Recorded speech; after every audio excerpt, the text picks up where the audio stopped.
What I'm going to read to you guys tonight, if you want to pick one up later, I'm reading new work. I'm working on a new book. These poems all have soundtracks.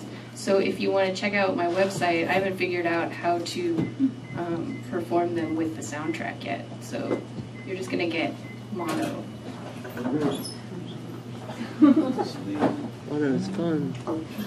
I'm going to take you on a little adventure. This book is a spell book. The sorcerer's words to you, dear reader, a young student in these occult sciences. My friend, knowing you to be a curious searcher after those sciences which are out of the common track of study, it seems necessary for you to know. 1. The author cannot die. 2. You are the author.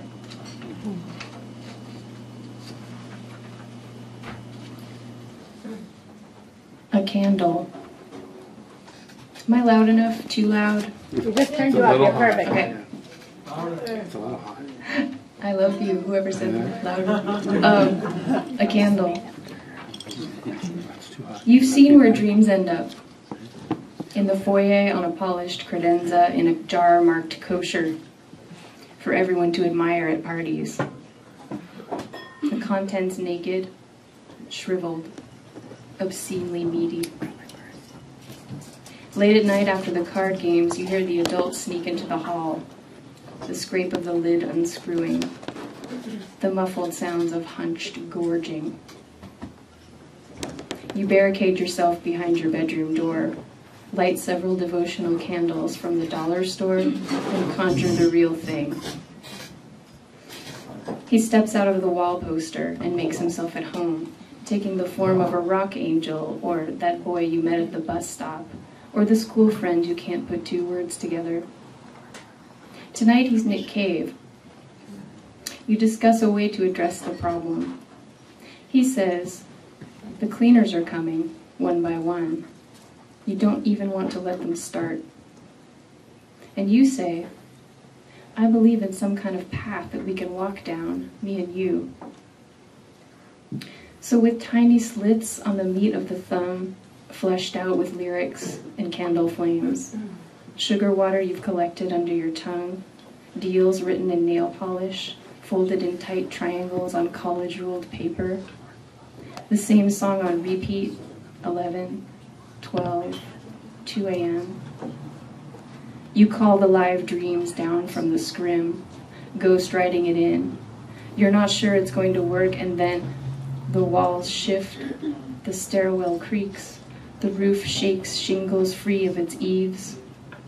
You grab for Nick's hand, but you palm right through his wave. He shrugs back into the paneling, just as the jams vault the lintels. Above your head in the crawl space, you hear the mice panic. From the window, you watch beams snap free of rafters. The house stretches first one long wing and then the other. Nails squeal, mortar crumbles, pipes pop loose like tuning forks. The attic belches bats and owls. The floor groans, the house crouches and watches, and you're airborne. Your window screen blows out, followed by the window. You rise, clinging to the sill through the first awkward flaps. There'll be bruises on your elbows from the G-force.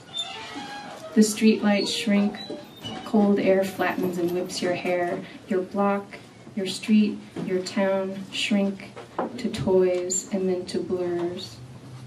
The house glides, soars, dipping to one side and then the other. The moon lights up the water, huge and aware. There are other houses here and there, other conjurers transfixed at their bedroom windows, faces transformed. Your house flocks with the other houses. Together they swing west. Far below, the oil refinery is chewing its rear leg free of a retaining wall, a black dragon with long nostrils capped by venting flames. Out over the water now, you see the lighthouses dive and submerge, playing in the surf around the feet of the bridge. And that's when you hear the music. Feel it first, really. vibrating your lungs. It is the houses sailing the length of the bridge, dragging their wingtips along the suspension cables. You catch the gaze of a girl in a basement window. Dear friend, her eyes say, welcome.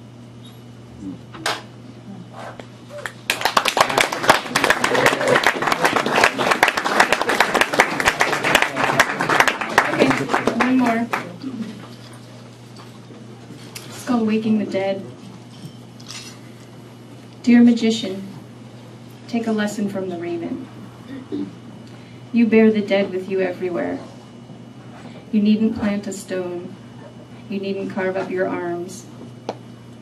The scent of her lost cologne is trapped in your coils. His good sweat wafts up from inside the jacket of form. The longer you travel, the more backseat drivers, the more histories. Take a lesson from the raven, who wrests blood feathers from the meat of memory, and from dead weight soars on hollow bones. Transforming the dead into the neutral buoyancy of every when, and getting totally high off the particulars.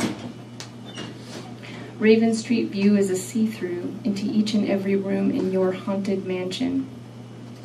Here, a girl who wore thigh-high docks she nicknamed bum kickers came to live in a railroad flat above a dim set of stairs above the Lucky Horseshoe coffee shop. Her room was 5 by 12, but the 12 was vertical.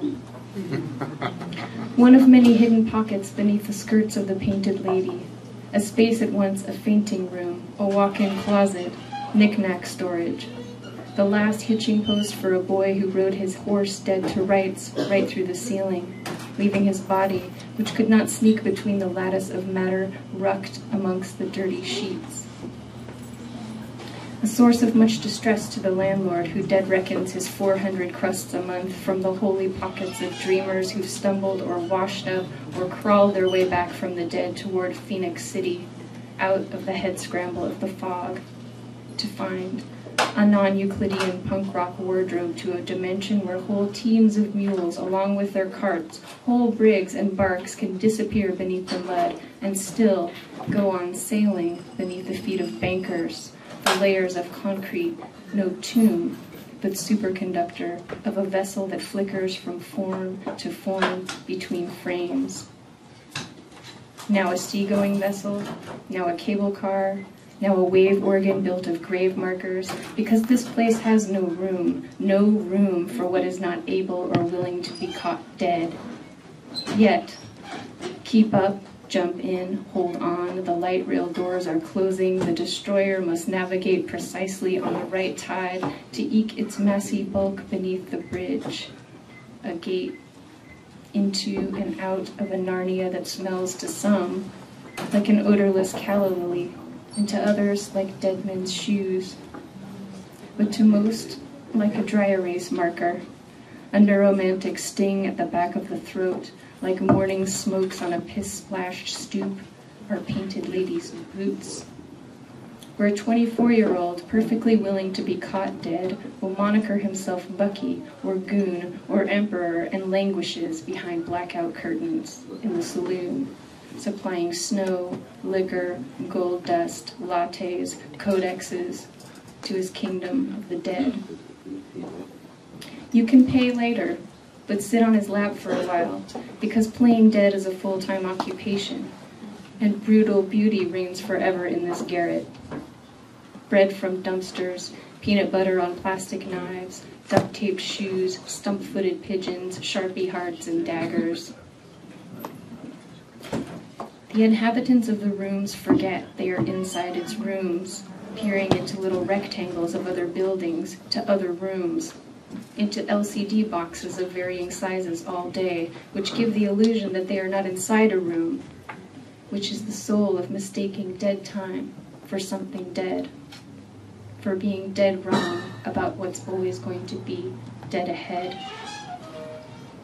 Wait now. Where's the raven, our conductress? It's so easy to get lost when one thing slides so neatly into the nest.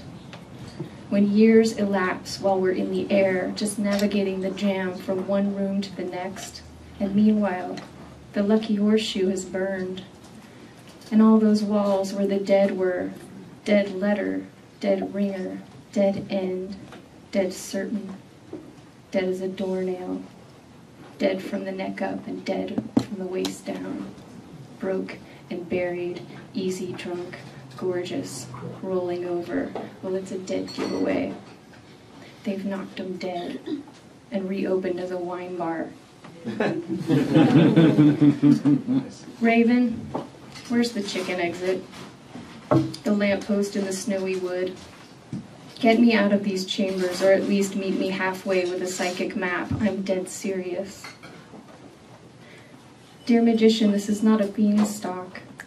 It's a metallic breath, bitter aspirin under the tongue. It's a room so small you can stand in the middle and touch 5 of its 6 futures.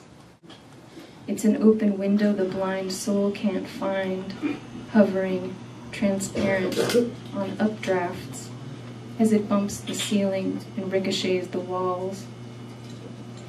It's your work ahead of you, which starts at what everybody takes to be the dead end, and is really a nimble climb up a pilfered ladder. Wow.